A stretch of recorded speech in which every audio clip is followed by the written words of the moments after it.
नमस्कार, बहुत स्वागत है आपका इंडिया वॉइस में। मैं हूं आपके साथ आनंद विजय सिंह। मुद्दे की बात में आज एक बार फिर से संसद के संग्राम की चर्चा करने जा रहे हैं। भारत की संसद इन दिनों लोकतांत्रिक प्रक्रियाओं और बहस की स्वतंत्रता को लेकर तेज राजनीतिक टकराव का केंद्र बनी हुई है। विपक्ष का आरोप है कि संसद, सरकार और स्पीकर के रवैये के कारण लोकतंत्र की मौलिक बातों पर खुलकर संसद के अंदर चर्चा नहीं हो पा रही है, खासकर जब इसे लोकतंत्र बचाने की लड़ाई कहा जा रहा है।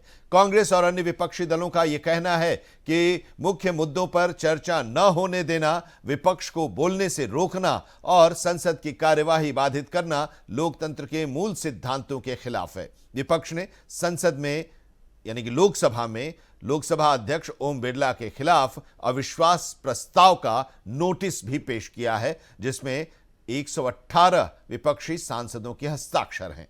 विपक्ष का आरोप है कि स्पीकर ने निष्पक्ष रूप से संसदीय गतिविधियों का संचालन नहीं किया। वहीं बीजेपी के निशिकांत दुबे समेत कई सांसदों ने कहा कि विपक्ष का अविश्वास प्रस्ताव सिर्फ सुर्खियों की राजनीति है और पार्टी के पास सदन में स्पष्ट बहुमत होने के कारण इसमें कोई परिणाम नहीं निकलेगा। उन्होंने विपक्ष पर गुमराह करने और जनता को भ्रमित करने का आरोप भी लगाया और साथ ही कहा कि विपक्ष लोकतांत्रिक बहस के नाम पर प्रक्रियाओं में रोक लगाना चाहती है। लोकतंत्र खतरे में है या राजनीति अपने चरम पर है? आज हम चर्चा इसी पर करने जा रहे हैं। संसद का संग्राम, और यह चौथा मौका होगा जब स्पीकर पर, किसी स्पीकर पर, लोकसभा के स्पीकर पर, ये चौथे स्पीकर होंगे जिन पर अविश्वास का प्रस्ताव विपक्ष की तरफ से आया है। और ये जानते हुए भी कि ये अविश्वास का प्रस्ताव जो है वो टिकेगा नहीं, उसके बावजूद विपक्ष का ये अविश्वास प्रस्ताव आया है। और पूरा जो बहस जो पूरी हुई थी संसद में और जिसको लेकर हंगामा हुआ था, उस पर अब एक बार फिर से जनरल नरवणे का भी ट्वीट आया है, पब्लिशर का भी ट्वीट आ गया है और उन्होंने भी अपनी स्थिति साफ कर दी है। उसके बावजूद राहुल गांधी अपनी बात पर कायम है। आज इसी पर हम चर्चा करने जा रहे हैं कि सब कुछ होने के बाद भी अब वहां पर राहुल अड़े हुए हैं, लेकिन संसद अब एक बार फिर से शुरू हो गई है। तो आखिर ये सब कुछ था, यानी कि जनरल नरवणे ने जो बात कही थी कि किताब छपी नहीं है, जो पब्लिशर कह रहा है वही सही है। पब्लिशर ने भी साफ कह दिया है कि अभी ये मार्केट में आई नहीं है और अगर इसका किसी भी हिस्से का अगर कोई उपयोग करता है, दिखाता है, तो वो कॉपीराइट का उल्लंघन होगा। तो अब बहस या चर्चा सदन में शुरू हुई है। तो क्या कांग्रेस बैकफुट पर आई है? चर्चा हम इसी पर करेंगे, लेकिन पहले जरा सुन लेते हैं क्या है बयान नेताओं का। बहुत सीधा और साफ बात कह रहा हूं। भारत के संविधान के अंतर्गत स्पीकर के खिलाफ अविश्वास प्रस्ताव लाया जा सकता है, पर वो एक अंतिम विकल्प के रूप में होता है। मैं यही कह सकता हूं कि हमारा भरपूर प्रयास यही होगा कि ऐसी स्थिति ना आए, पर जब कभी भी उनके खिलाफ आएगा, हम निश्चित रूप से सबसे पहले मीडिया के सामने आएंगे, बताएंगे। भारत के संविधान के अनुसार ये लाया जा सकता है। अभी हम इतना ही कह सकते हैं कि वो हमारा अंतिम विकल्प है। देखिए, कांग्रेस पार्टी के राहुल गांधी जी ने और कांग्रेस पार्टी के नेताओं ने, मैंने अभी टीवी पर देखा, प्रेस कॉन्फ्रेंस के लिए मैं आया था, तो उन्होंने माननीय स्पीकर के लिए अविश्वास का प्रस्ताव दिया है। इस पर पार्लियामेंट ही जवाब देगी। I am not authorised to speak on that. ये इशू, उसका मैंडेट कहीं और है, स्पीकर का ऑफिस इस पे कह सकता है। मगर मैं एक बात कहना चाहूंगा कांग्रेस पार्टी को और खास करके राहुल गांधी को, आप इतने एंटाइटल्ड हैं, आप इतने एंटाइटल्ड महसूस करते हैं अपने आप को कि आप कोई नियम नहीं मानेंगे, आप सदन का कोई भी कानून नहीं मानेंगे और उसके ऊपर आप कहेंगे कि हम किसी पर विश्वास नहीं करते, अविश्वास लेकर आएंगे। और ये केवल सदन के अंदर नहीं हुआ। यही कांग्रेस पार्टी कुछ दिन पहले तमिलनाडु में एक जस्टिस के खिलाफ उन्होंने न्यायोचित वर्डिक्ट दी दीपम केस को लेकर, उनके खिलाफ भी, उस जस्टिस के खिलाफ भी इंपीचमेंट ला रही थी। सुप्रीम कोर्ट ने कल उसको अपहोल्ड किया है। जो जस्टिस साहब ने किया था ठीक किया है। आप उस जस्टिस के खिलाफ भी इंपीचमेंट ला रहे थे। आप चीफ जस्टिस ऑफ इंडिया के खिलाफ भी कुछ वर्षों पहले, याद करिए, इंपीचमेंट ला रहे थे। अभी एक नेता कह रहे हैं कि हम सीईसी, चीफ इलेक्शन कमिश्नर के खिलाफ ही इंपीचमेंट लाएंगे। अब स्पीकर महाशय के लिए भी ऐसे शब्दों का प्रयोग किया जा रहा है। अजीब परिस्थिति विपक्ष ने खड़ी कर दी है, जहां पे विपक्ष को लगता है, और ख़ास तौर पे मुझे लगता है राहुल जी को लगता है कि खाता ना वही जो राहुल जी कहें बस वही सही। सिर्फ एक बात को लेकर राहुल जी की जिद ने पूरे सदन का ये बजट सत्र पूरी तरीके से वॉश आउट कर दिया। और तकलीफ मुझे इस बात की है कि भाई आपने अपनी वजह से अपने साथियों तक को नहीं बोलने दिया। विपक्ष के पास ये बहुत बड़ा मंच है अपनी बातों को रखने का। ऐसे में कई राज्यों में चुनाव हैं, कई क्षेत्रीय दल हैं जिनको मौका ही इन्हीं सब विषयों पे मिलता है। राष्ट्रपति जी के अभिभाषण पे खुल के सारी बातें उस दल के नेता करते हैं, बजट पे सारी बातें खुल के उस दल के नेता करते हैं।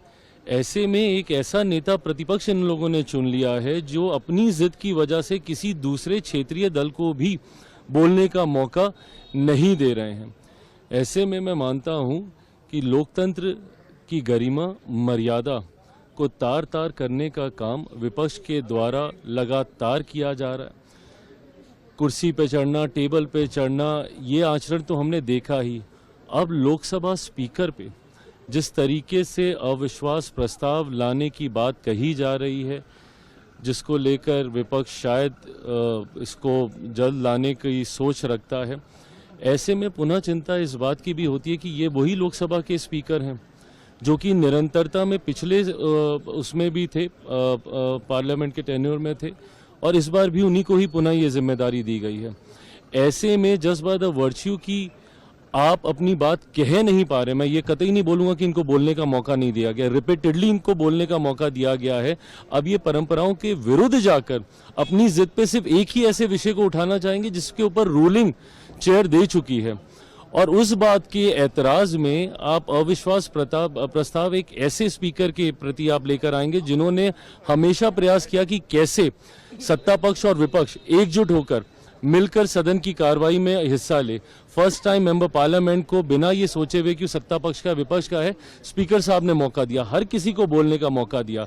आज जिस तरीके से उनके खिलाफ विपक्ष एकजुट होने की सोच रख रहा है, मुझे लगता है ये निंदनीय है। तो संसद का संग्राम, लोकतंत्र की लड़ाई। कांग्रेस ने स्पीकर ओम बिरला के खिलाफ अविश्वास प्रस्ताव पेश किया है। 118 सांसदों ने इस अविश्वास प्रस्ताव पर अपना हस्ताक्षर किया है। हालांकि विपक्ष के इस रणनीति को सियासी ड्रामा भारतीय जनता पार्टी की तरफ से कहा जा रहा है और उसे पूरा विश्वास है कि ये अविश्वास प्रस्ताव गिर जाएगा। बीजेपी ने पलटवार में नियम का पक्ष रखा है। अविश्वास प्रस्ताव से जो सवाल उठे हैं उसको लेकर कहा गया है कि लोकतंत्र खतरे में है या विपक्ष की ये रणनीति, ये एक सवाल उठ रहा है। लोकतंत्र की अग्नि परीक्षा, सत्ता और विपक्ष के बीच टकराव चरम पर है। आज इसी को हम समझने की कोशिश करेंगे अपने खास मेहमानों के साथ। हमारे साथ खास पैनल आज जुड़ा है। केसी जैन साहब भारतीय जनता पार्टी के प्रवक्ता हमारे साथ जुड़े हुए हैं, बहुत स्वागत है केसी जैन साहब। हमारे साथ ब्रजेश सिंह यादव कांग्रेस के प्रवक्ता जुड़े हुए हैं। ब्रजेश जी, बहुत स्वागत है आपका। और आज हमारे साथ दो राजनीतिक विश्लेषक हैं, हेमंत गुप्ता जी राजनीतिक विश्लेषक और अनुराग नाटा जी राजनीतिक विश्लेषक हमारे साथ जुड़े। आप दोनों का बहुत बहुत स्वागत है। चर्चा की शुरुआत भारतीय जनता पार्टी के केसी जैन साहब आप ही के साथ कि संसद में जमकर हंगामा हो रहा है। इस बजट सत्र के दौरान देखा गया, बुक की बात आई। एक राहुल गांधी ने एक किताब को सामने रखा, उसके बारे में कहा गया कि अप्रकाशित है। उस किताब जो प्रकाशित ही नहीं है, किताब पब्लिश ही नहीं है, उसकी चर्चा कैसे की जा सकती है। आज किताब लेकर राहुल गांधी सामने आए, मीडिया के सामने आए, और उस किताब अगर प्रकाशित नहीं है तो फिर राहुल गांधी के हाथ में कैसे पहुंची, ये देश जानना चाहता है, सब लोग जानना चाहते हैं। जी देखिए आनंद जी, पहली बात तो इसी पे बड़ा प्रश्न चिन्ह है कि श्री राहुल गांधी जी किसी भी नियम कानून को मानने वाले नेता नहीं है। क्या कॉपीराइट जैसा कोई कानून नहीं है? और अगर है तो क्या उसका अनुपालन हो रहा है? दूसरी बात यह कि अनपब्लिश्ड किताब का हवाला देकर के दरअसल कांग्रेस क्या करना चाहती है, मुद्दे से इतर होकर के बहस करना चाहती है। लेकिन सरकार की भी तो कोई जिम्मेदारी है ना सर, जी सरकार की भी तो जिम्मेदारी होगी ना इसमें। नहीं, देखिए सरकार की पूरी जिम्मेदारी है। सरकार तो पूरे विपक्ष के साथ बैठ करके मीटिंग भी की, सबसे निवेदन भी किया कि भाई आप सरकार को सदन को चलने दें, और ये भी हो रहा था कि 12 बजे के बाद सदन चलेगा कल को। लेकिन क्या हुआ, वो नया प्रस्ताव लेकर के आए, सचिवालय जा करके किसी को एक एप्लीकेशन देते हैं, 118 लोगों का साइन किया हुआ कि नहीं हम तो अविश्वास प्रस्ताव सीधे सीधे स्पीकर के खिलाफ ला रहे हैं। अरे स्पीकर का काम ये है सदन को चलाना, स्पीकर पक्ष विपक्ष से मतलब नहीं है। दूसरी बात ये है कि लंबे समय से उनका जो कार्य अनुभव रहा, जिस तरीके के वो निर्णय देते रहे, लोगों को शांति व्यवस्था कायम करते हुए सदन के अंदर सबको मौका देते रहे अपनी बात को रखने का, और बहुत अच्छे से सदन चली अब तक की। अब उनको आपत्ति किस बात की आ गई? दरअसल क्या है कि कांग्रेस के पास कोई मुद्दा नहीं, और महामहिम राष्ट्रपति जी के भाषण पे चर्चा ना करके इस तरीके की बातों पे चर्चा करना, जो एक अनपब्लिश्ड बुक है एम.एन. नरवणे जी की, उसके ऊपर ये चर्चा कर रहे हैं। और अब बुक भी लेकर के कहां से आ गए, उसमें कितनी सत्यता है कितनी नहीं सत्यता है। अगर प्रकाशक उस चीज को जब प्रकाशित ही नहीं हुई, प्रकाशक क्या उन चीजों को स्वीकार करेगा क्या कि इस पुस्तक में क्या है क्या नहीं है, और इसमें से कितना सही कितना गलत है? वो तो प्रकाशित होने के बाद ये चीजें तय होती हैं कि इसमें क्या चीजें सही है क्या गलत है। जब कोई कॉपी राइट को मानने को तैयार नहीं है, मनमाने ढंग से वो अपनी तरफ से पुस्तक को प्रकाशित करा करके लेकर के आ रहे हैं, तो ये भी बता दें भाई इसका पब्लिशर कौन है? नहीं तो अब इस पर तो अगर वो किताब पब्लिश नहीं है, अगर वो किताब पब्लिश नहीं है तो फिर उस पर कॉपीराइट का मामला बनता है, और कॉपीराइट का मामला बनता है, और चूंकि उस किताब में सेंसिटिव बातें भी कही गई हैं, तो उसके बाद अब क्या सरकार की कुछ जिम्मेदारी बनती है, ये मैं आपसे पूछ रहा हूं। नहीं, देखिए जो पब्लिशर है, पब्लिशर जिसको एक बार पब्लिश करने के लिए बुक सौंप दी गई और उसने एक्सेप्ट कर लिया कि हाँ ये बुक पब्लिश होगी, तो वहीं से उसका कॉपीराइट एक्ट शुरू हो जाता है। और ऐसे में अगर पब्लिशर चाहेगा कि इसमें एफआईआर हो, इस पे कार्रवाई हो, तो उस पे भी कार्रवाई होगी, क्योंकि ये पब्लिशर का अधिकार है और जो उनका पब्लिकेशन है उसका अधिकार है। ठीक है। अब ब्रजेश जी भी हमारे साथ जुड़े हुए हैं, कांग्रेस के प्रवक्ता हैं ब्रजेश सिंह यादव जी। ब्रजेश जी, किस पर विश्वास आप लोग करेंगे? हाँ, आते हैं सर, आते हैं आपके पास भी। ब्रजेश जी, किस पर विश्वास करेंगे, नरवणे पर, जनरल नरवणे पर, या पब्लिशर पर? जनरल नरवणे ने कहा कि जो पब्लिशर कह रहा है वो सही है। पब्लिशर जो पेंगुइन इंडिया है उसने कहा है कि अभी पुस्तक प्रकाशित ही नहीं हुई है, उसके बावजूद वो किताब राहुल गांधी लेकर जा रहे हैं, दिखा रहे हैं और कोट कर रहे हैं। देखिए, सबसे पहले सबको नमस्कार। जिस किताब की चर्चा हो रही है, राहुल गांधी को सपने में तो वो किताब मिली नहीं है। किताब अगर आई है तभी राहुल गांधी जी को मिली है, और रही बात पब्लिश करने की, तो पब्लिश करेगा कौन? अगर उस किताब में कुछ ऐसा है जिसके कारण पूरी भारतीय जनता पार्टी डर के सदन में गिड़गिड़ाने लगती है, नहीं, वो तो बात की बात है। मैं आपको यहां पर रोकना चाह रहा हूं, माफी के साथ। वो तो बात की बात है। बात ये है ना कि पब्लिशर ये कह रहा है ना कि हमने किताब प्रकाशित नहीं की है, पब्लिशर कह रहा है, और जनरल नरवणे कह रहे हैं कि जो पब्लिशर कह रहा है वो सही है। राहुल गांधी ने भी कहा कि हम तो जनरल नरवणे पर विश्वास करते हैं। उसके बाद यानी किताब छपी कहां, वो आई कहां? और यह भी कहा गया है पब्लिशर के द्वारा और नरवणे जी के द्वारा भी कि अगर इसका कोई भी अंश उपयोग किया जाता है तो कॉपीराइट उल्लंघन है। ये आई, देखिए ये आई कहां से, गई कहां से, ये तो भारतीय जनता पार्टी का काम है। सत्ता में वो बैठे हैं, उनको पता करना चाहिए कि किताब कहां से आई कहां से नहीं आई। और मैं तो आपसे यही एक चीज कहूंगा, इससे पहले भी चर्चा हुई थी, तो इसमें यही एक चर्चा आई थी कि अगर पब्लिश नहीं हो रही है तो पब्लिश होने ही नहीं दिया जाएगा। अगर कोई बुक है, अब इस पर महाभारत हो गया है, और भारतीय जनता पार्टी का आदि का ये रूल रहा है, किसी चीज को दबाना हमेशा से ये दबाते चले आए हैं।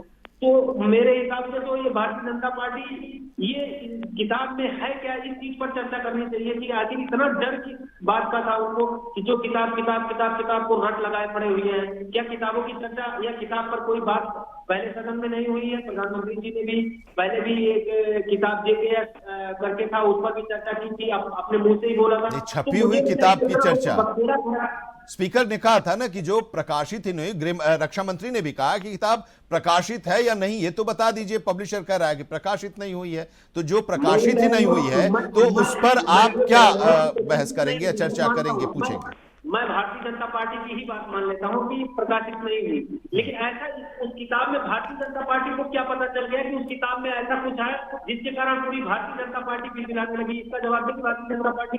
मैं कह रहा हूँ पब्लिश नहीं हुई किताब कुछ भी हो, तो भारतीय जनता पार्टी को उस किताब में ऐसा क्या अपने आप जादू मंत्र से दिख गया कि उसमें उनको लगा कि ये हमारी वो क्या हो जाएगा क्या नहीं हो जाएगा? उसमें पूरा भारतीय जनता पार्टी, राजनाथ सिंह, अमित शाह जी, पूरी टीम की टीम बिलबिला उठी। इतना डर किस चीज का था? तो अगर उसके बारे में उनको उसके बारे में नहीं पता तो फिर इतना डर किस चीज का था? करने देते, आप चर्चा ही करने देते उस पर, क्या बात की उसमें कम से कम देर से पता चलता कि यहाँ यही इसकी सच्चाई है।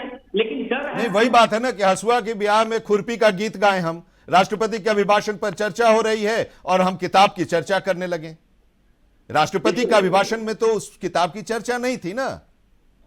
देखिए चर्चा देखिए, सदन में राहुल गांधी जी ने साफ साफ पूछा कि भाई आप ही बता दीजिए। नहीं, विषय होता है ना, विषय अगर उस पर चर्चा हो तो अलग से विषय आप दीजिए, चर्चा कीजिए। अब राष्ट्रपति के अभिभाषण पर चर्चा हो रही है, उसमें उस किताब को लेकर हंगामा हुआ और हंगामा किस तरह से बढ़ा वो आपने देखा, देश ने देखा। और जब यही बात करनी थी फिर उसके बाद आज से सदन की कार्यवाही शुरू हो गई और बहस भी शुरू हो गई। तो इसका मतलब यही है ना कि वो सोची समझी रणनीति के तहत आप लोग टैक्स पेयर्स का पैसा जो है उसको बर्बाद करते हैं और उसके बाद फिर जब आप लोगों पर आ जाता है तो फिर आप चर्चा शुरू कर देते हैं, सदन की कार्यवाही चलने लगती है।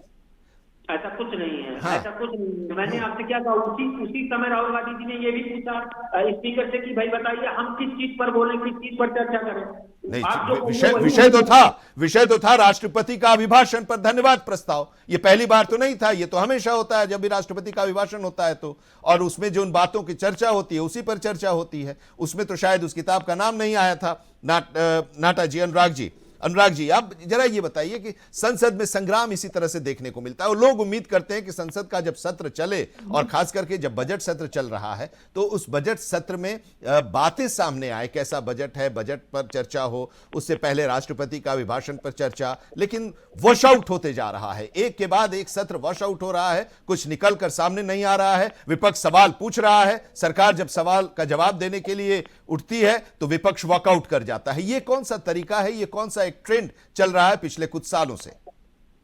जी बिल्कुल, ये देखिए, सबसे पहले तो मैं ये बताना चाहूंगा दर्शकों को कि हर 1 मिनट जो संसद चलता है उसमें 7 करोड़ रुपए से अधिक का खर्चा आता है। तो ये जो पैसा है ये पैसा जनता का पैसा है।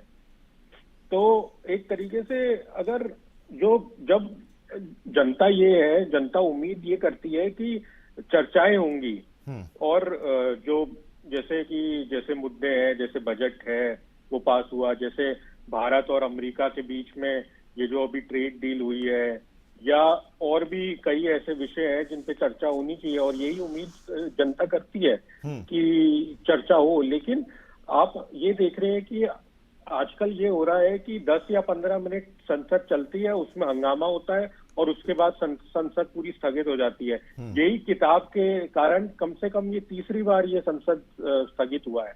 ये आज पहले दिन नहीं हुआ है, पहले भी 2 दिन ऐसा ही हुआ।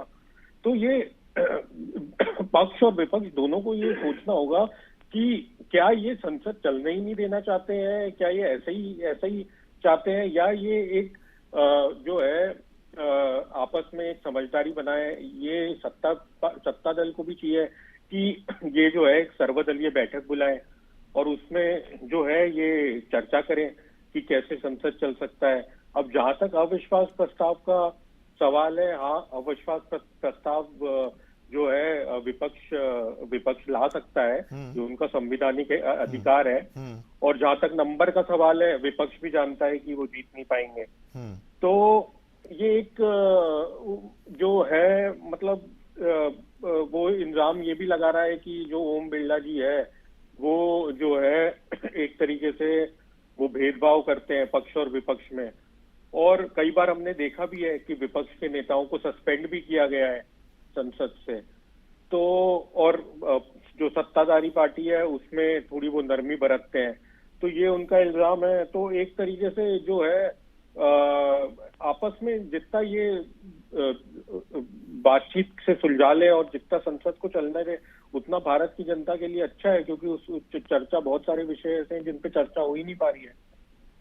ठीक है हेमंत जी, अब इस पर हम लोग पहले भी चर्चा कर चुके हैं। इस किताब को लेकर जब हंगामा शुरू हुआ था उसमें राहुल गांधी लगातार इस विषय को उठा रहे थे और स्पीकर की तरफ से रूलिंग आता था और रूलिंग के तहत ये कहा जा रहा था कि अभी पब्लिश है नहीं।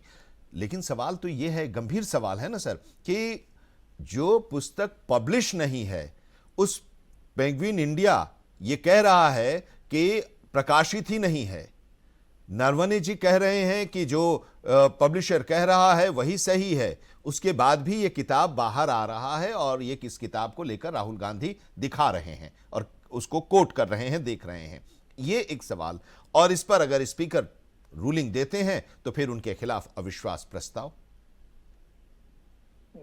आनंद जी, एक कहावत है कि बहुत कोशिशों के बाद 21वीं सदी में एक चौथा बंदर मिला, वो ना इधर देखेगा ना उधर देखेगा, ना सुनेगा ना भूलेगा। आज जितना सदन की जो स्थिति है वो यही है।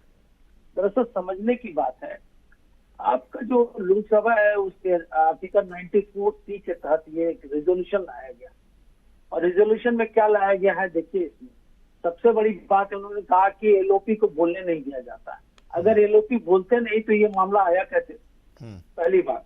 दूसरी बात, उन्होंने कहा कि औरतों के साथ व्यवहार नहीं किया जाता है, जबकि वीडियो आपको लोकसभा का संसद की कार्रवाई दिखाता है कि प्रधानमंत्री को जाकर औरतों ने घेर दिया और उस पर लोकसभा स्पीकर ने कहा कि भी दूसरे दिन आप प्रधानमंत्री को बोला कि आप सदन में मत आइए, कुछ अप्रिय घटना घट सकती है।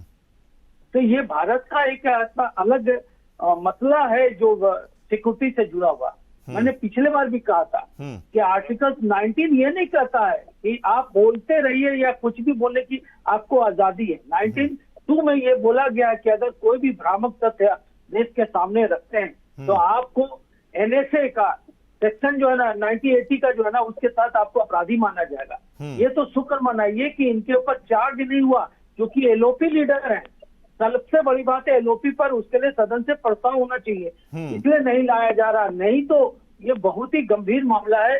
दूसरी बात है कि अभी हमारे साथी भाई लोग कह रहे थे कि इस पर चर्चा होनी चाहिए। भाई चर्चा होनी चाहिए तो नारायण साहब क्यों बोल रहे हैं कि वो किताब गलत है, और फिर वो जो पब्लिशर है वो क्यों नहीं बोल रहा है कि नहीं अभी तक पब्लिश नहीं हुई है। अगर राहुल गांधी अगर सही है तो नारायण साहब को लाके सामने खड़ा करना चाहिए था। देश का मामला था, नारायण साहब पर कोर्ट में कर देते कि भाई आपने जो लिखा है स्टेटमेंट आप जाकर वहां गवाही दीजिए, तो मामला देश के सामने हो जाता। मामला देखिए यहाँ पर क्या है कि एक दूसरे को भ्रम कर करके इस स्थिति में चुनाव की प्रक्रिया को या एसआईआर पर जो अभी सुप्रीम कोर्ट ने ममता बनर्जी को झाड़ लगाई कि आप कुछ भी कर लीजिए, हम एसआईआर की प्रोसीडिंग को नहीं रोक सकते। आपकी जो भी त्रुटि है या जो भी आपके ऑब्जेक्शन है हम उसको रिमूव करने के लिए ऑर्डर दे सकते हैं, लेकिन एसआईआर को नहीं रोकेंगे। तो ये बहुत सारा ऐसा चीज, हालांकि इस मोशन में नो मोशन का जो लाया गया रिजोल्यूशन उसमें टीएमसी के सदस्यों ने साइन नहीं किया, ये भी एक बहुत बड़ी बात है। सवाल ये उठता है कि आखिर ये लाया क्यों जा रहा है। अभी हमारे साथी ने बताया 7 करोड़ का खर्चा होता है, भाई खर्च को छोड़िए, ये पब्लिक मनी के साथ, पब्लिक के साथ आप क्या कर रहे हैं, धोखाधड़ी कर रहे हैं और धोखा के साथ साथ देश को गुमराह कर रहे हैं। देश के हर मुद्दे पर अगर राहुल गांधी सही है तो बार बार इनको कहा गया है कि भाई आप अदालत का दरवाजा खटखटाइए, जरूरत क्या है टाइम वेस्ट करने का। आप सदन में टाइम वेस्ट करें, कहीं प्रूफ नहीं हो रहा। अभी नो मोशन जो लाया है इन्होंने रिजोल्यूशन, आप बताइए 50 से 50% भी सदस्य इनके पास है, गिर जाएगा। इसके पहले ये कुल मिलाकर देखिए ये 28वां नो मोशन लाया गया है देश में। इसके पहले भी कई बार लाया गया था। पहली बार 1963 में जवाहरलाल नेहरू के टाइम में लाया गया था जब चीन का युद्ध हुआ था, और उससे सबसे ज्यादा लाया गया 12 बार इंदिरा गांधी के टाइम में। अभी हालांकि मोदी जी के टाइम में 2 बार लाया गया, 2018 में, 2023 में भी लाया गया। एक टीडीपी द्वारा लाया गया था, एक मणिपुर मुद्दे में लाया गया था, लेकिन कुछ नहीं हुआ। ये भी मुद्दा गिर जाएगा। लेकिन इससे क्या हुआ कि सदन की कार्रवाई बहुत दिनों तक बड़ा स्थगित रहना, जनता को गुमराह करना, जो जरूरी काम है वो नहीं होना। अब गुमराह करने के लिए भी नया फॉर्मूला लाया जा रहा है कि कि भाई यूएस के साथ जो हमारा जो हुआ, यूएसए के साथ जो, उसके लिए किसान धरना पर आएंगे। ये मामला क्या है, कुछ समझ में नहीं आता देश को। लोगों को ये समझ में लगने लगा है कि अगर राहुल गांधी सही होते तो उनको एलओपी में बैठने की जगह सत्ता में बैठना चाहिए था। तो ये अपनी राजनीतिक महत्वाकांक्षा को पूरा करने के लिए, सदन नहीं चलाने के लिए एक ऐसी सोची साजिश के तहत नीति अपना रहे हैं जिससे शहर जनता भी गुमराह होता रहे और सदन भी परेशान रहे। तो ऐसे में सदन की कार्रवाई को रोकना अपने आप में एक अपराध है, इसको ध्यान रखें। और इसमें सर्वोच्च न्यायालय को सू मोटो कॉग्निजेंस लेने की जरूरत है। ठीक है, लेकिन वही तो सवाल, वही तो मैं केसी जैन साहब से पूछ रहा हूं कि कार्रवाई तो होनी चाहिए ना।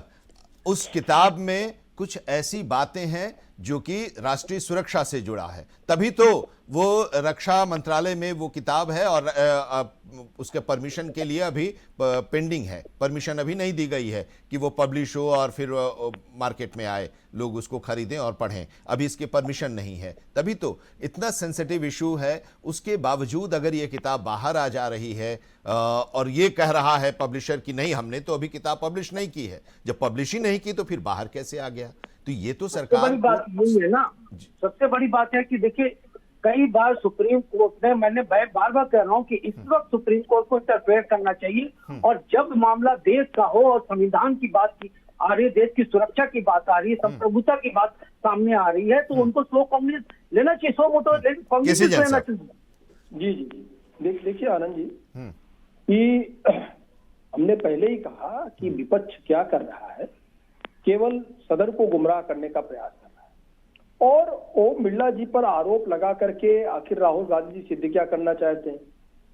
जब उसमें नियम का भी हवाला दिया गया कि नियम 253 के अंतर्गत सदन के अंदर कोई भी अनपब्लिश्ड बुक का आप हवाला नहीं दे सकते हैं, उसको आप एक एग्जाम्पल बना करके नहीं पेश कर सकते हैं। और वहां तक तो छोड़िए, आप पे बुक लहरा रहे हैं, जैसे इसके पहले सदन के अंदर बात बात पे संविधान लहराते थे, कहते थे अगर इस बार भारतीय जनता पार्टी की तो आप भी मानते हैं ना कि वो बुक अभी अनपब्लिश है, अप्रकाशित है? नहीं, ये तो 4 स्टार्स ऑफ डेस्टिनी हमारे मानने या ना मानने से क्या होगा? नहीं तो फिर वो आई कैसे?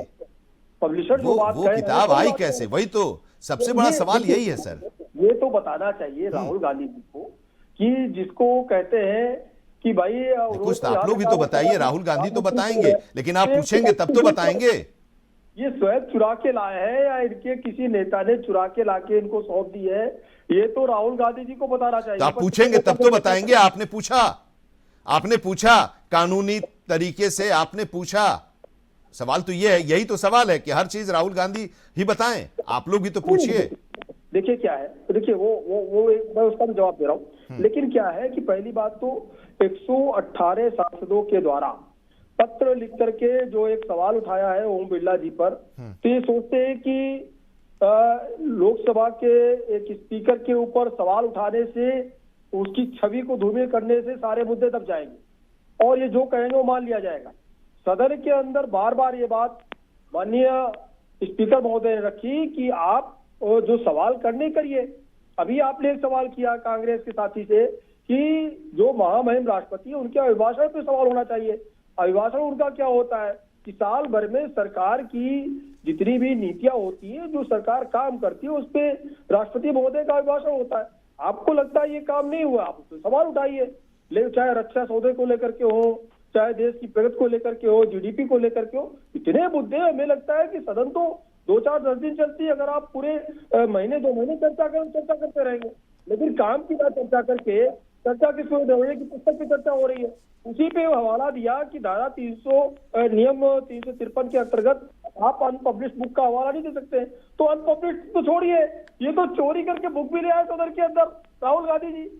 तो अब इसका जवाब तो राहुल गांधी जी को देना है कि ये बुक आप कहां से लाए, आपने स्वयं चोरी की या आपने किसी पार्टी के नेता से चोरी कराई।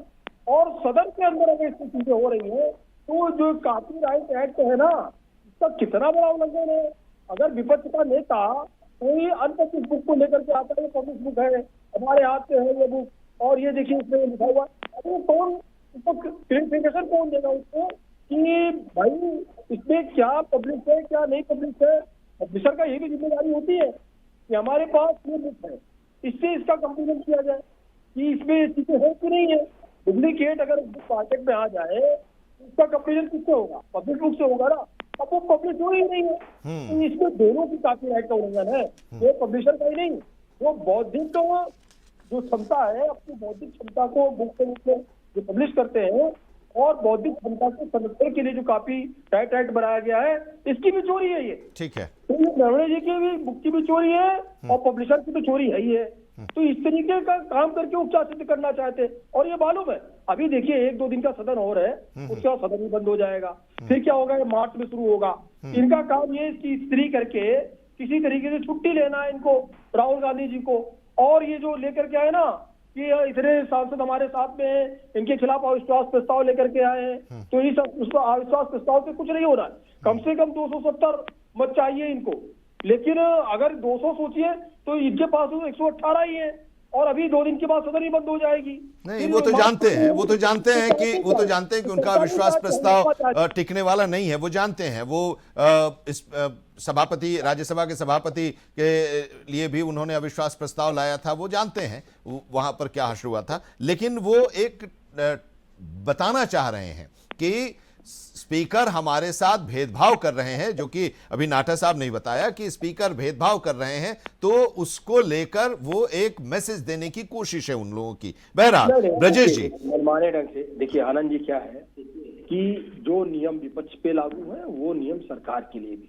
हाँ ठीक है। सरकार में बैठे किसी भी सांसद ने, राज्यसभा लोकसभा किसी भी सांसद ने क्या पिछले 11-12 वर्षों में, जब से सरकार है, जब से मोदी जी प्रधानमंत्री हैं, क्या एक भी हवाला दिया गया है कि जो अनपब्लिश्ड बुक हो उसको यहाँ पर? ठीक है, वही मैं ब्रजेश जी से भी जानना चाह रहा हूं। ब्रजेश जी, एक आरोप ये भी लगता है कि जब भी इस तरह की बातें आती हैं तो एक सेना पर सवाल विपक्ष की तरफ से उठाया जाता है, राहुल गांधी की तरफ से उठाया जाता है। और ये जो पूरा प्रकरण चल रहा है, इसमें यह भी कहा जा रहा है कि गलवान में भारत की जो शौर्य गाथा है उस पर कांग्रेस, राहुल गांधी या विपक्ष कीचड़ उछालना चाह रहा है, और उसी के क्रम में ये सारी कुछ बातें हो रही हैं अपने राजनीतिक फायदे के लिए। देखिए, राहुल गांधी जी नेता प्रतिपक्ष है, पहले तो ये ध्यान रखना चाहिए। और दूसरी चीज, राहुल गांधी जी ने अपने मन से कोई चीज नहीं की, अपने मन से नहीं किया है। उन्होंने किताब का हवाला दिया, जो किताब उन्होंने ले आए, जो साथ में ले आए हैं। और भारतीय जनता पार्टी, मैं बार बार फिर आपसे कह रहा हूं कि मैं ये कह रहा हूं इस किताब में ऐसा क्या है जिसके कारण इनको समस्या हो रही है, ये उससे भाग रहे हैं। और कई बात, इन्होंने 11 साल का हवाला दिया। तो आपको मैं एक चीज और बता देना चाहता हूँ, मेरे देश का प्रधानमंत्री, बहुत जिम्मेदारी से कह रहा हूँ, इतना मजबूत प्रधानमंत्री है, जितना ढिढोरा आप लोग पीटते हैं, चाहे वो मीडिया हो, चाहे भाजपा के प्रवक्ता हो, चाहे पूरे भाजपा के नेता हो, जितना मजबूत ढिढोरा पीटते हैं उससे ज्यादा वो कायर है। पहली चीज कि इसमें आप मीडिया की बात क्यों कर रहे हैं? नहीं, अब ब्रजेश जी आप अपनी बात रखिए ना, आप मीडिया को क्यों बात कर रहे हैं? मीडिया क्या जो बातें होंगी वो बोलेगा नहीं, दिखाएगा नहीं, उस पर भी आपको आपत्ति है? आप अपनी बात रखिए ना, आप दूसरे के बारे में बोलने लगते हैं, आप अपनी बात नहीं कर रहे हैं। मेरे सवाल का जवाब दीजिए, मेरे एक सवाल का जवाब दीजिए। नहीं, ब्रजेश जी प्लीज, आप लोगों की एक आदत बन गई है कि तुरंत मीडिया पर सवाल उठा दें। आप ये नहीं देख रहे हैं कि आप लगातार चुनाव हार रहे हैं, उसके पीछे की वजह क्या है? ये आप उस पर नहीं चिंता कर रहे हैं। पहली चीज, क्या सदन के अंदर उस किताब में जिसका जिक्र आप कर रहे हैं कि बीजेपी या सरकार क्या छुपाना चाह रही है, क्या उसका जवाब मिल गया? और मिल गया तभी ये फिर से बात करने चले आए, सदन में अपनी बात रख रहे हैं, सदन में बोल रहे हैं, सदन के चर्चा में हिस्सा ले रहे हैं। अगर यही करना था तो फिर वो क्या नाटक था? सोची समझी रणनीति थी कि सदन हम नहीं चलने देंगे? वो क्या था? अगर आपको जवाब मिल गया सरकार की तरफ से उस किताब पर जो आप सवाल उठा रहे हैं, तब आपने चर्चा में बाकी जो सदन की कार्यवाही है उसमें आप हिस्सा लेना शुरू कर दिए। देखिए, जवाब क्या, मामला बढ़ता ऐसे गया कि प्रधानमंत्री जी को खतरा है सदन में, समस्या ये बढ़ गई। ओम बिरला जी ने ये खुद कहा है, स्पीकर जी ने, कि अब मैंने ही रोका प्रधानमंत्री जी को, ऐसी बात है। तो अब संसद भवन में भी प्रधानमंत्री जी सुरक्षित नहीं है, हालांकि हर जगह आप लोग सोचिए ना कि आप लोगों से खतरा हो रहा है, उसकी भी वो एक लिस्ट बनाते चलते हैं। मेरी बात पास लिस्ट होता, लेकिन देश को संबोधित करने आते हैं, मन की बात करते हैं, लेकिन जन की बात वो कभी नहीं करते। और संसद में जब वो बोलते हैं तो आप वॉकआउट कर जाते हैं, ये आप नहीं सोचते? लोकसभा में आपने बोलने नहीं दिया, राज्यसभा में जब वो बोलने लगे तो आप वॉकआउट कर गए, आप सुनते भी नहीं है, आप सुनते नहीं है, सवाल का सवाल, सिर्फ सवाल पर सवाल। के लिए राहुल गांधी जो जबकि उन्होंने किताब की लिखी हुई बातों को पेश करना चाहा, उसमें अरे राहुल गांधी से इधर भी तो देश है ना। सर अपने आप को बचा रहे हैं, लेकिन साफ इसमें ये है, मेरी बात को आप सुन लीजिए, साफ तो इसमें यही है ना कि उन्होंने तो कुछ कहा नहीं था अपने से उन्होंने तो कुछ कहा नहीं था, तो फिर इतनी समस्या राहुल गांधी जी से क्यों है? इसका मतलब राहुल गांधी जी कहीं ना कहीं सच बोल रहे हैं और कुछ न कुछ बात इसमें है। ये आप आकलन अपने से लगा रहे हैं, ये आपका अपना आकलन है। रक्षा मंत्री, अगर आपने सदन की कार्यवाही देखी होगी उस दौर में, ब्रजेश जी, आपने अगर सदन की कार्यवाही को देखा होगा तो रक्षा मंत्री उठे थे जब राहुल गांधी उस किताब का के प्रति का किताब का जो फ्रंट पेज दिखा रहे थे, कवर पेज दिखा रहे थे, तो उस पर रक्षा मंत्री ने कहा कि राहुल जी ये बता दें पहले कि क्या ये किताब पब्लिश हो गई है या नहीं पब्लिश हुई है। इसका जवाब नहीं दिया, यही तो सरकार की तरफ से पूछा गया था, यही तो पूछा गया था, और अगर पब्लिश नहीं हुई है तो फिर उस पर चर्चा का प्रश्न नहीं उठता। किताब देखिए बहुत दिनों से अधर में लटकी हुई है, पब्लिश भी यही लोग नहीं करने दे रहे हैं, ना ही वो पब्लिश करने। अरे भाई, तो नहीं पब्लिश हुई है तो आप कैसे उस पर आप एतबार कर रहे हैं? जो किताब आई ही नहीं है तो आप उसको कोट कैसे करेंगे, जरा ये बताइए। जिससे डर लग रहा है इसलिए वो पब्लिश नहीं हो रही है। अरे आपने जो बात नहीं कही उसको हम कैसे कोट कर सकते हैं, जरा आप ये बता दीजिए। देखिए मेरी ये कल्पना से नहीं ना। आप एक साल से वो लटकी हुई है, पब्लिश नहीं होने दिया जा रहा है, तो आखिर क्या कारण है वो पब्लिश नहीं होने दिया गया? और अगर छपी और बाहर आई तो कैसे आई? यही तो नहीं, राहुल गांधी ने आज ये कहा, राहुल गांधी ने ये बात कही कि हम जनरल नरवणे पर विश्वास करते हैं। अब सवाल मैंने इसलिए भी पूछा आपसे कि क्योंकि 29-30 अगस्त 2020 जब ये लेफ्टिनेंट जनरल वाईके जोशी का स्टेटमेंट था, उन्होंने कहा था कि black top, helmet top, finger 4, Kailash range की ऊंचाइयों पर भारतीय सेना ने सफलतापूर्वक कब्जा किया और उसी के बाद डिसएंगेजमेंट की प्रक्रिया शुरू हुई। अगर मैं गलत हूं तो हेमंत जी और अनुराग जी भी बैठे हैं, वो करेक्ट करेंगे। और आप लगातार भारत के सेना के खिलाफ, भारत की सेना के हौसले को गिराने के लिए लगातार स्टेटमेंट देते आते हैं। ये गलत आरोप मत लगाइए। क्यों आप तो प्रूफ मांगते हैं ना। अब इसमें भी तो यही है, आप जनरल नरवणे की बात को संसद में और देश में ये किसको मैसेज देना चाह रहे हैं? नहीं, मैं ये पूछ रहा हूं ना कि जनरल नरवणे ने किताब में जो लिखा, वो किताब अभी छपी नहीं और संसद में उसका जिक्र कर रहे हैं, आप किसको मैसेज देना चाह रहे हैं? किसी न किसी को तो आप मैसेज दे रहे हैं ना। कि हमारी सेना की क्या स्थिति थी, आप पता नहीं। सेना नरवणे ने कहा कि 1 इंच भी जमीन इधर से उधर नहीं गई है, वो उस पर विश्वास नहीं है। जो किताब छपी नहीं, उसमें जो लिखा है वो आपने पढ़ लिया और उसकी चर्चा कर रहे हैं। देखिए चर्चा कहां हुई उस पे चर्चा। अरे भाई, आप कोट कर रहे हैं ना, आपने तो कोट कर दिया। कहां दिया? अरे भाई, आपने कोट किया, बाहर भी किया, अंदर भी किया। है पूरी भारतीय जनता पार्टी खड़ी हो गई, कहां बात करने दिया आप? फिर वही चीज, यही तो, वही राहुल जी भी नहीं मान रहे हैं, आप भी नहीं मान रहे हैं।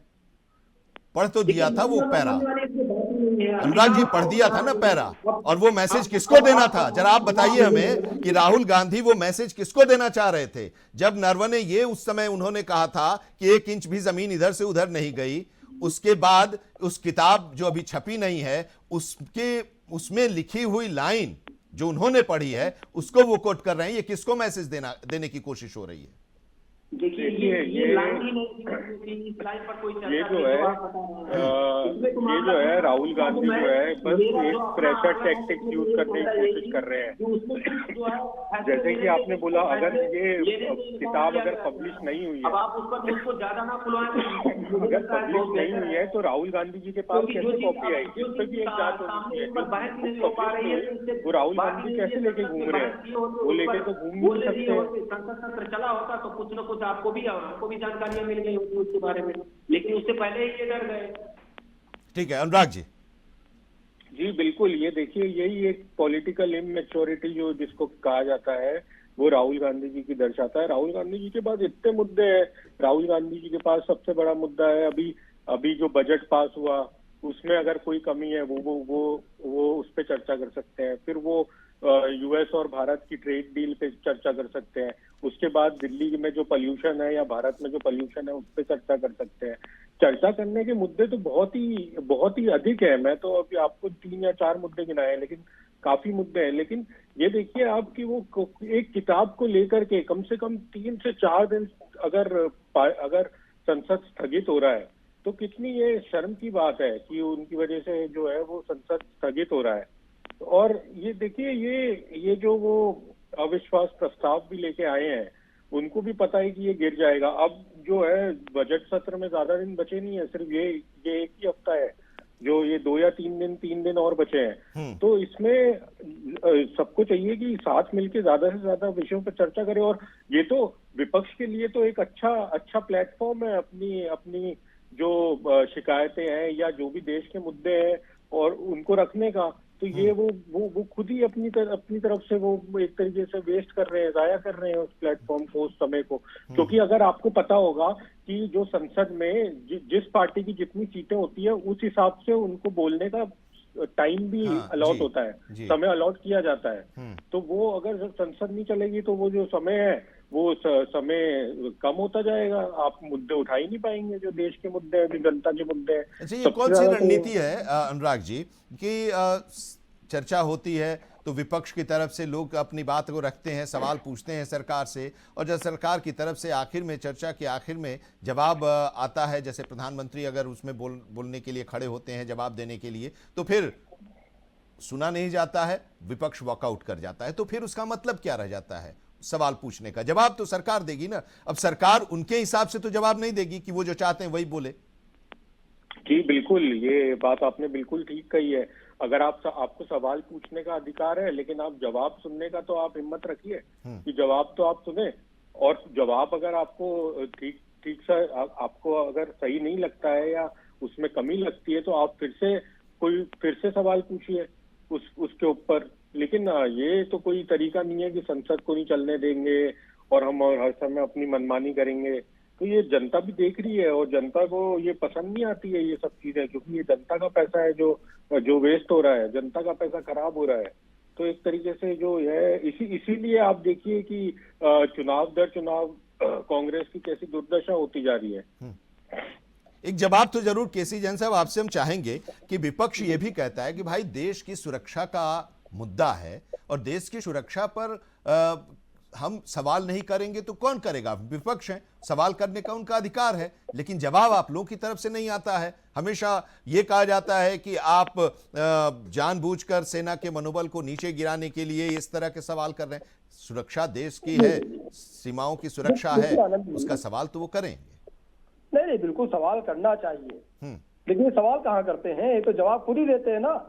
देखिए, जिस चीज का जिक्र अभी हमारे कांग्रेस साथी कह रहे थे कि नहीं हमने कोड नहीं किया, दरअसल क्या है कि जनरल नरवणे की पुस्तक को आधार बना करके उस दिन जब सदन के अंदर चर्चा हो रही थी और सदन के अंदर बजट पे चर्चा होनी थी और महामहिम राष्ट्रपति जी के अभिभाषण पे चर्चा होनी थी, लेकिन चर्चा उन्होंने पुस्तक पे की। और पुस्तक को क्या कोड किया कि जो ये डोकलाम में जो घटना हुई और उसको लेकर के जो चर्चा हुई गलवान घाटी को लेकर के, उस पर उन्होंने कहा कि भाई देखिए ये जो वहां पर समस्या पैदा हुई और तो वो समस्या पैदा हो गई थी रात को 10 बजे, लेकिन क्या हुआ? सरकार का जवाब कब आता है? सरकार का जवाब आता है 2 बजे। 2 बजे सरकार की तरफ से जवाब आता है कि आपको जो उचित लगे वो कार्रवाई करिए। लेकिन ये कहीं पे नहीं आया उसके अंदर कि हम हार गए, हम पीछे हट गए या हमारी जमीन कब्जा हो गई। तो नरवणे जी की बाकी बात को नहीं कहा, तो उन्होंने कहा लेकिन जो कुछ भी हुआ उसके बाद में 1 इंच भी जमीन हमारी जा नहीं पाई है, हमारे जवानों ने माकूल जवाब दिया। और अभी बैठ के हमारे कांग्रेस साथी फिर उसी बात कह रहे थे, एक तो उन्होंने कहा कोड नहीं किया, यही बात कोड की थी राहुल गांधी जी ने। दूसरी बात क्या है कि जो है एक तो इस बात को कोड किया, दूसरी बात जिसपे चर्चा नहीं होनी उस पर चर्चा कर रहे हैं, तीसरी बात यहाँ किस बात पे जोर दिया कि हमारी सरकार कमजोर है। अभी उन्होंने कहा सबसे बुज़दिल प्रधानमंत्री है। अरे देश के प्रधानमंत्री वो भाजपा है, कांग्रेस के प्रधानमंत्री नहीं है। जब प्रधानमंत्री शब्द आप इस्तेमाल करते हैं तो देश की बात आती है। वो नरेंद्र मोदी नहीं है, वो देश के प्रधानमंत्री हैं। आपने कहा प्रधानमंत्री कमजोर है, तो पहली बात तो ये समझना चाहिए कि आप कहाँ पे क्या बोल रहे हैं। और फिर जो है कह रहे देश कमजोर है, सेना कमजोर है। आखिर आप सिद्ध क्या करना चाहते हैं? अगर नरवणे जी की बात को कोट करना, पूरी बात को कोट करिए कि नहीं, उन्होंने ये भी कहा कि नहीं हमारी 1 इंच भी जमीन कहीं पे कब्जा नहीं हुई है। डोकलाम में जो झड़प हुई उसमें हम उस पर भी पा भी रहे, पारी रहे। सिर्फ उन्होंने क्या उसमें वर्णन किया है कि 10 बजे से झड़प शुरू होती है, सरकार की तरफ से जो जवाब जाता है वो 2 बजे जाता है कि आप अपने हिसाब से निर्णय लें। ऐसा नहीं कि तब तक हमारी सेना चुप बैठी थी, ये झड़प चालू नहीं थी। वो सरकार से दरअसल जहाँ की ये घटना है वहां पे हथियार लेकर के नहीं जाते हमारे सैनिक, ये पहले से प्रतिबंधित है वहां पर। तो जब हथियार लेके नहीं जाते तो ये था कि क्या वहां पे हम फायर करें, क्या वहां पे हथियार लेकर के जाए। मतलब ये अंदर की बातें, बहुत गोपनीय बातें, ये स्पष्ट नहीं कही। एक अंदाजा लगाया सकता कि शायद इस तरीके की कोई चर्चा रही हो, लेकिन इसका भी कोई वर्णन नहीं पुस्तक में। हेमंत वर्णन है कि 2 बजे डिसाइड हुआ, 2 बजे डिसाइड हुआ, क्या डिसाइड हुआ ये भी नहीं वर्णन है। ये भी जो है क्लियरिफिकेशन नहीं कि क्या क्या डिसाइड हुआ। ये हुआ कि 10 बजे से झड़प शुरू होती है और 2 बजे डिसाइड हो गया कि क्या करना है। ठीक है। अब एक हेमंत जी, एक सवाल ये है कि जब ये चर्चा जिस चीज को लेकर हुई, जो मुद्दा राहुल गांधी ने उठाया और उस मुद्दे पर संसद में इतना बड़ा हंगामा हुआ और उस सदन में कार्यवाही चल नहीं पाई और चर्चा भी नहीं हो पाई, तो अब ऐसा क्या हुआ? क्या जवाब सरकार की तरफ से मिल गया? उसके बाद अब सदन की कार्यवाही, क्या अब ये लगा कि पब्लिशर ने ये कह दिया कि अभी बुक छपी नहीं है, प्रकाशित नहीं है, कॉपीराइट का ये मामला बन जाएगा तो हम फंसेंगे, तो अब ये कार्रवाई शुरू हो गई? पहली चीज। दूसरी चीज इसी में ये जल्दी से आपसे ये भी जानना चाहेंगे कि क्या सरकार को जवाब देकर आगे बढ़ने की कोशिश नहीं करनी चाहिए थी उस समय? आनंद जी, सवाल बहुत अच्छा है। मैं 2-3 बातें बताते चलूं। सबसे पहले कि ये जो रिमूवल की बात हो रही है इनको, लोकसभा स्पीकर को, तो इस पे जो इन्होंने जो अविश्वास प्रस्ताव लाया है, जो नो कॉन्फिडेंस मोशन, उसमें सबसे बड़ी चूक है ये ऐसे रिजेक्ट हो जाएगा क्योंकि राहुल गांधी जी का उसमें हस्ताक्षर नहीं है, पहली बात। उसके बारे में कांग्रेस की तरफ से ये कहा गया है सर कि ये परंपरा नहीं रही है कि अविश्वास प्रस्ताव पर लीडर ऑफ अपोजिशन का हस्ताक्षर। ये 2026 चल रहा, 2025 में ये चिट्ठी लिखी गई है, पहली बात है। आपको याद होगा कि धनखड़ साहब के समय में भी ऐसे ही हुआ था। आपको लोकसभा की नियमावली एकदम स्पष्ट कहती है कि आप लिखित में देंगे और अगर उसमें कोई भी त्रुटि होगी तो वो उसको रिजेक्ट कर दिया जाएगा। वो एकदम क्लियर कट लिखा, वो 179 से 184 पर लोकसभा की जो नियमावली है उस पर। और यही हालत उपराष्ट्रपति धनखड़ जी के खिलाफ जो प्रस्ताव लाया गया था, तो उसमें उनके उपनाम में गलती की वजह से रिजेक्ट हो गया था। तो पहली बात तो ये होगी। दूसरी बात है, राहुल गांधी जी ये भूल जाते हैं कि भाई उनके पिताजी के टाइम में 34,000 वर्ग किलोमीटर जमीन जो है अक्साई चीन हड़प ली थी, पाकिस्तान के पास से कुछ जमीनें चली गई थी, उस पर भाजपा चर्चा कर सकती है ना।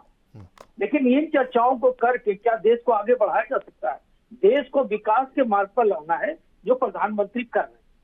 हम और आप न प्रधानमंत्री के खिलाफ हैं और न प्रधानमंत्री से हमें कोई लेना देना और ना ही हम लोग किसी पार्टी से लेना देना। हमें क्या चाहते हैं कि भाई उन्होंने एक फॉर्मूला दिया, सबका साथ, सबका विकास और सबका विश्वास। ये एक ऐसा सटीक मामला बनता है देश के लोगों के दिल में कि हम कहाँ जा रहे हैं, हमारी सुरक्षा है कि नहीं, हम संरक्षित ढंग से जी रहे हैं कि नहीं, हमारे नेक्स्ट पीढ़ी का भला होगा कि नहीं। अगर ये आम आदमी के लोगों के विश्वास का कारण अगर ये प्रधानमंत्री बनते हैं और पीछे भूली हुई बातों को छोड़कर आगे बढ़ने का टाइम है, तो अभी जो राहुल गांधी क्या कर रहे हैं, छोटी छोटी बातों को जिस पर लोगों के पास को लाना चाहिए, जीतना चाहिए, वो बोलते हैं मोहब्बत की दुकान खोलते हैं।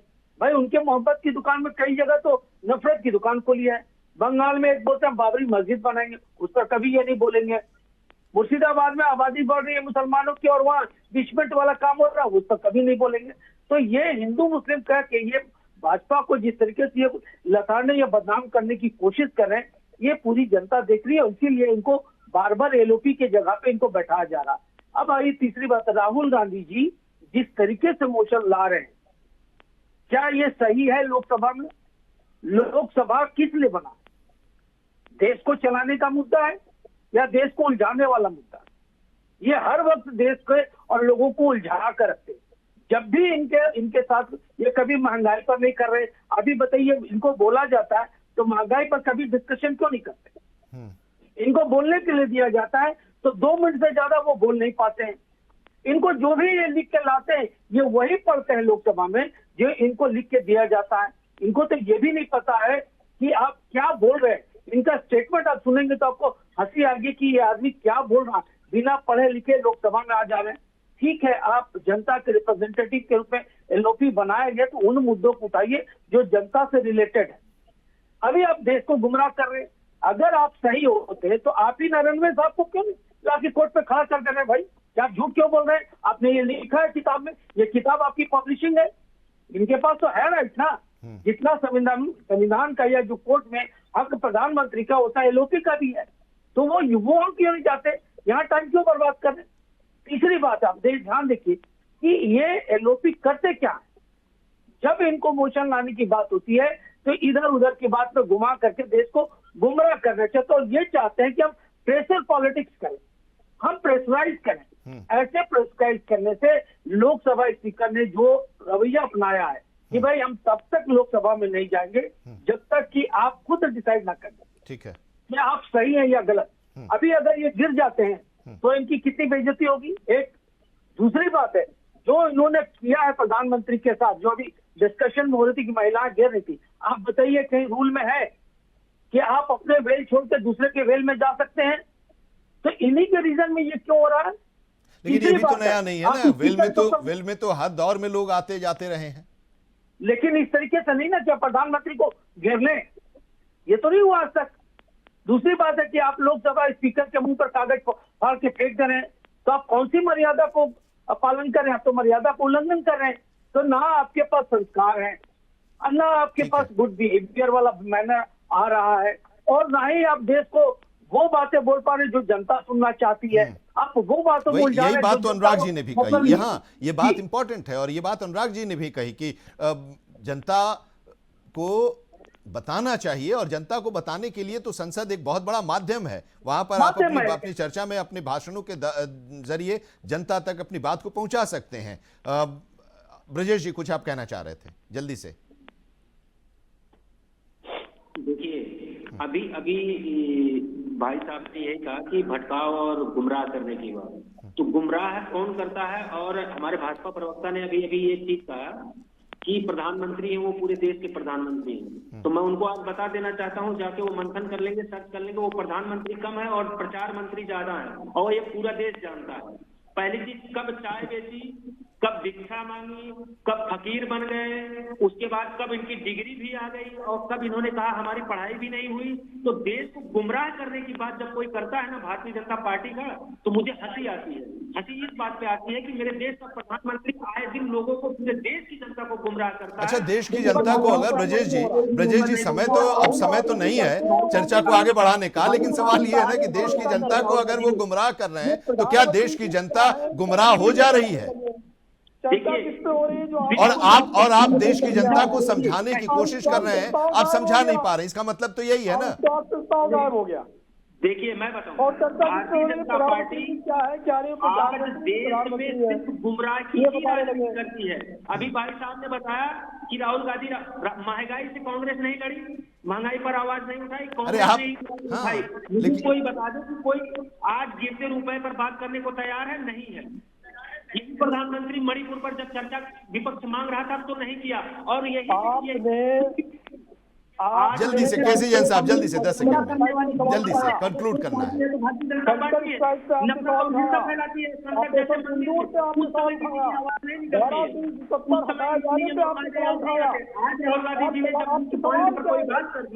अपने हवाले से नहीं बात किया, किसी चीज पर किया, तो भारतीय जनता पार्टी और यहाँ बैठ सब लोग गिलगिला रहे हैं। मुझे तो कभी कभी हंसी आती है। संसद के अंदर और संसद के बाहर टेलीविजन के डिबेट में भी इस तरह की चर्चाएं हो रही हैं, और चर्चाओं में गर्मागर्म बहस भी हो रही है, आरोप प्रत्यारोप का दौर भी चल रहा है। लेकिन बात जो है वो वहीं पर है कि संसद में चर्चा का जो एक फ्लो माध्यम है वहां पर चर्चा नहीं हो रही है, जनहित से जुड़े मुद्दे उठ नहीं रहे हैं, और जनहित से जुड़े मुद्दों पर चर्चा हो नहीं पा रही है। तो फिर सवाल यह है कि एमपीज वहां जाते क्यों हैं? ये एक बड़ा सवाल है। जनता का पैसा है, टैक्स पेयर्स का पैसा है। एक एक दिन में, जब भी अनुराग जी बता रहे थे कि करोड़ों रुपए एक एक दिन का बजट होता है और वो बर्बाद हो रहा है, तो चिंता तो जरूर होती है और चिंता पर इस पर चर्चा तो जरूर होनी चाहिए और इसको सबको सोचना चाहिए और संसद में सत्र के दौरान चर्चा जरूर होनी चाहिए। अपनी अपनी बातें रखिए ताकि देश का भला हो। जिस जनता के वोट से आप चुनकर वहां पर जा रहे हैं, उस जनता के बारे में भी आपको सोचना चाहिए। बहुत बहुत धन्यवाद हमारे साथ जुड़ने के लिए। केसी जैन साहब आपका शुक्रिया, ब्रजेश जी आपका शुक्रिया, अनुराग नाटा जी और हेमंत गुप्ता जी बहुत बहुत धन्यवाद चर्चा में शामिल होने के लिए। संसद का संग्राम में आज की चर्चा में इतना ही, लेकिन देश और दुनिया की खबरों के लिए देखते रहिए इंडिया वॉइस।